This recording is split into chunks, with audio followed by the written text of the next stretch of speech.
Hi, folks. This is Jordan Favre with Keller Williamson Realty with the Amanda and Associates team, and I'm here today with Jason Purvis with Purvis and Company. He's a real estate attorney, and we've just finished our closing with our first-time home buyers.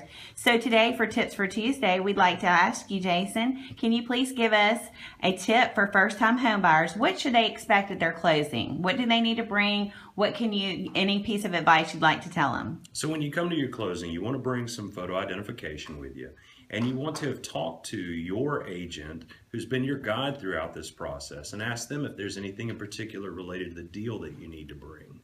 You also need to bring an open mind and any questions that you have. Our job is to facilitate the closing, which includes educating you about any questions that you have, how the process works, what the roles of each of the members in the process are, and you need to understand that you're paying for a service, and at the end of that process you should feel like you've received quality service and all of your questions have been answered. Okay. And what about funds? Are they allowed to bring cash or personal funds or certified funds? Certified funds are always required at closing.